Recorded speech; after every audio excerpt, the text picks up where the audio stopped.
Ready, set, begin. Another episode of Conversations with Mr. Cage. The redefinition of work.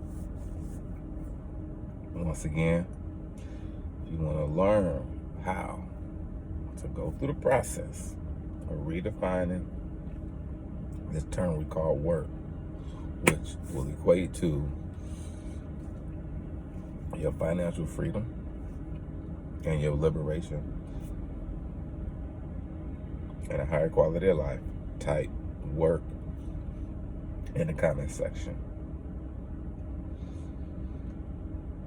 I can't summarize everything that was said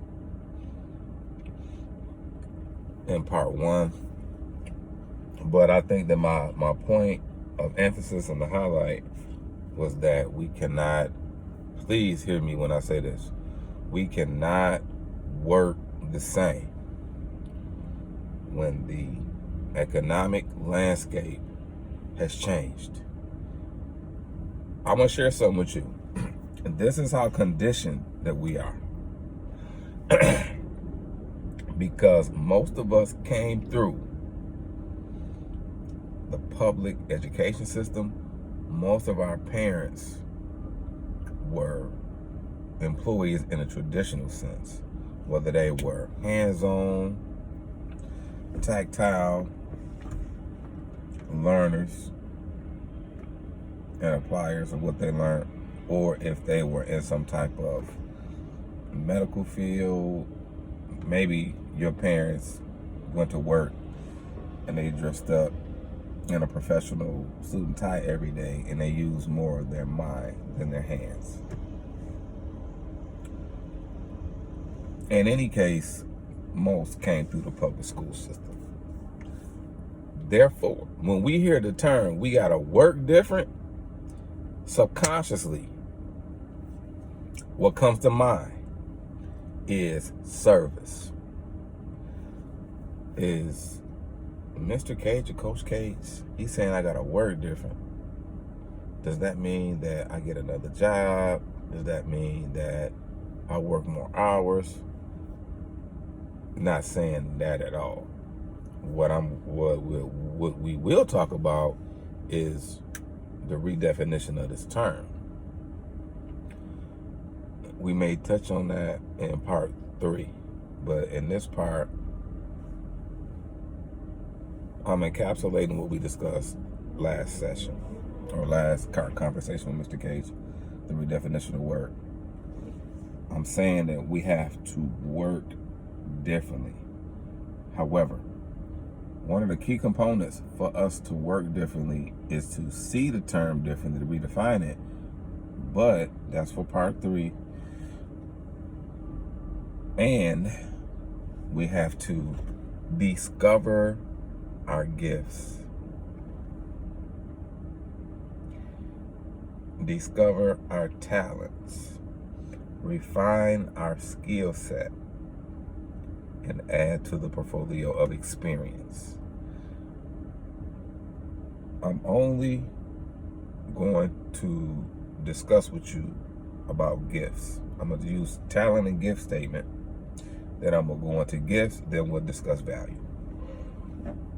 And the last, which will probably be, part 3 will probably be the last series of this topic.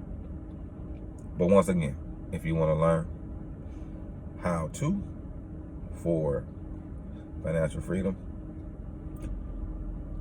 higher quality of life, and overall liberation, type work in the comment section. Let me read this to you from Miss Devita Yummy.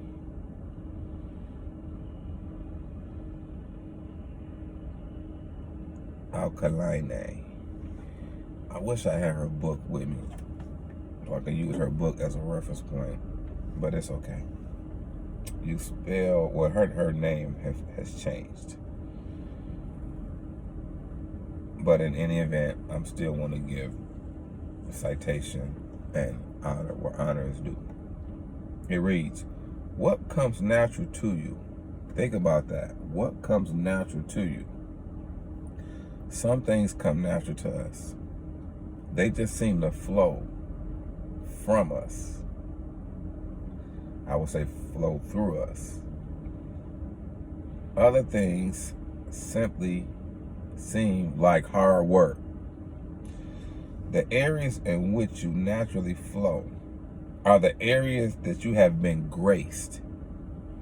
When you recognize an area like this, you need to take note of it and look for ways of making the most of these gifts as you share them with your world. The only challenge is that these gifts flow so naturally that we tend to take them for granted and treat them as common. It often takes others to help us, or it often takes others to help one recognize their giftedness, enabling them to make the best use of it.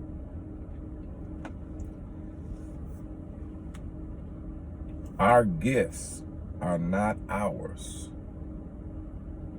They've been given to us to manage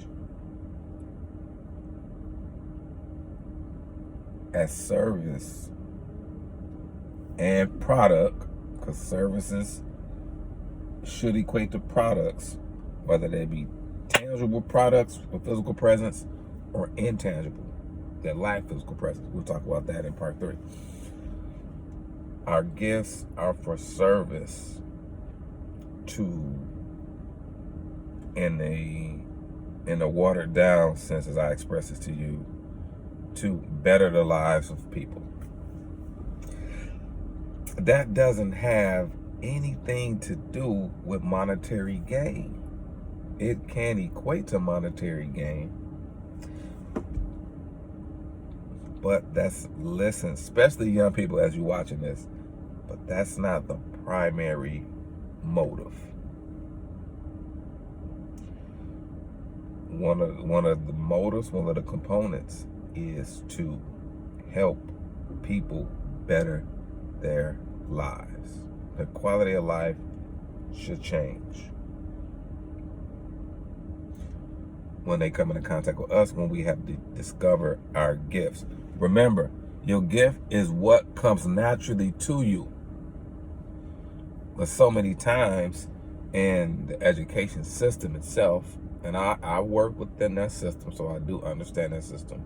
I'm not speaking down towards anybody who works in that system, but the proof is in the pudding. Many times in that system, the emphasis is not on discovering one's gift. The emphasis is placed on the accumulation of knowledge in anticipation to transition into college or some type of post-secondary move, which oftentimes equates to employeeism. Okay, so take that into consideration. And then being an employee is not a quote unquote bad thing, but from Mr. Cage, Car Conversations, the Redefinition of Work, as your coach to you, I do not believe that a person should be an employee indefinitely. I do not believe that. I believe that it is a choice that people choose. I want to share this with you because in that part one,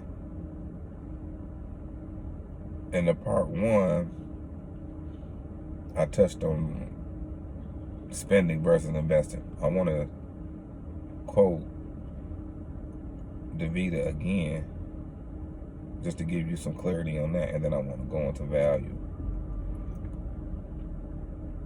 Let's see if I can find it in my notes. I take a lot of notes, y'all. A lot. I want to say maybe I have found it.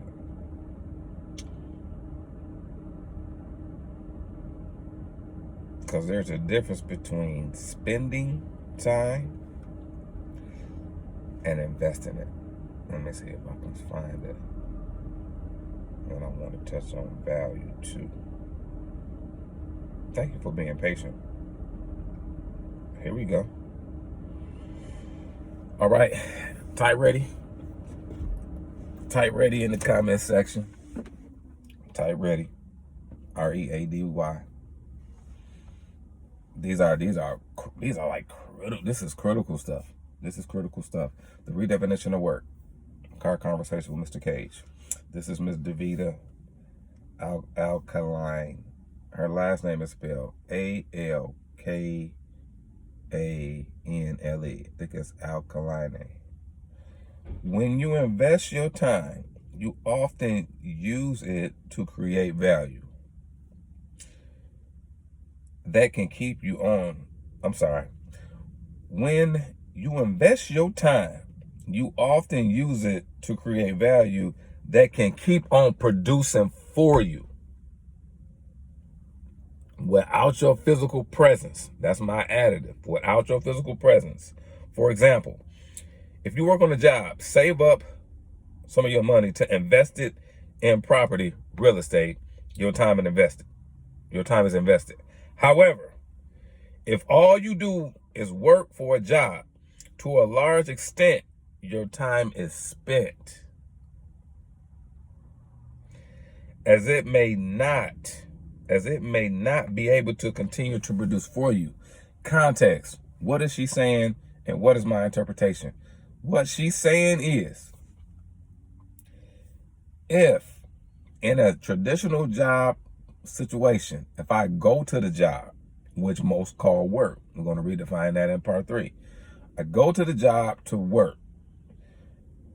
In exchange for the work, I get compensation, monetary compensation. If I'm not taking that money and investing it in, for example, she said property, real estate, where that real estate is producing income for me,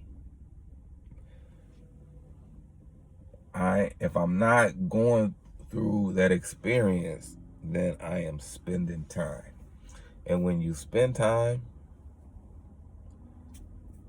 it never comes back. But she's saying it in the context of a job. Now, this is crucial.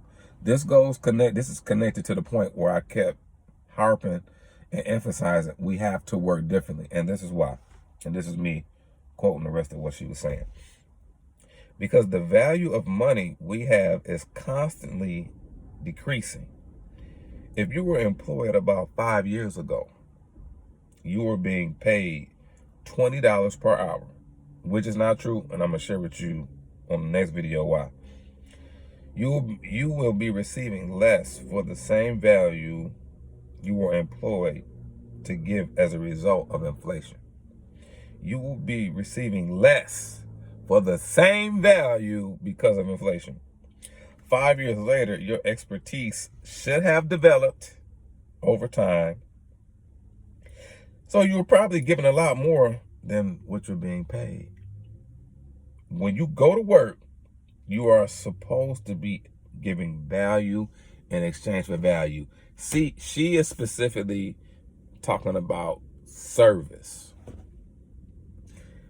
This is why we can't work the same. So let me give you a preview to the next few videos. The redefinition of work, conversations with Mr. Cage. This is why we cannot work the same. We cannot work the same as far as the value associated with the service that we're giving. We have to be able to give more value, and I'm going to give you a master key on how to service and give more value. In addition to us giving more value, our concept, definition, and understanding of work cannot be the same in this economy. Our work has to transition from a service to a product. Work is a noun and it's a verb. Work is a noun and a verb. Car conversation with Mr. Cage. The redefinition of work. Let me know your thoughts, feedback, questions. Put in the comment section.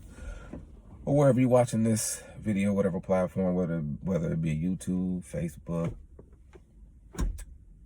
LinkedIn, wherever. Be great at what you do. Or aim to be greater at who you are.